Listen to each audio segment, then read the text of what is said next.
I want this.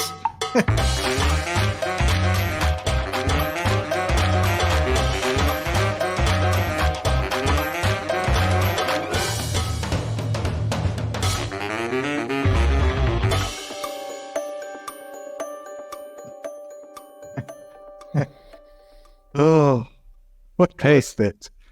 Al, This was. why are we here? We normally use StreamYard for other things. No. YouTubers react to a top 5 challenges with Microsoft 365. We're doing a reaction video, Nick. We've never done one, and we want to do one now. So the 5 challenges that we need to react to, Nick, what are they? How M365 monitoring is evolving in a hybrid cloud world. Number 2, mitigating common challenges around Teams call quality. Al.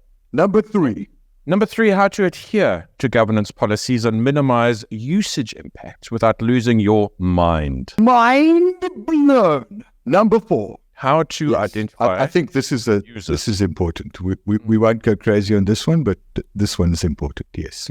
Yes. Users that need training. Number 5, doing more with less, supporting finance with license renewals. Money. It's so funny in a rich man's world. Oh, and Al. And Microsoft makes it clear as mud. So if you want to know more about these 5 challenges, remember to tune in the 10th of August at 10 a.m. Pacific Standard Time, 1 p.m. Eastern Standard Time, where we run through the top 5 challenges with Microsoft 365 in a webinar hosted by eNow. Link to follow. Peace out.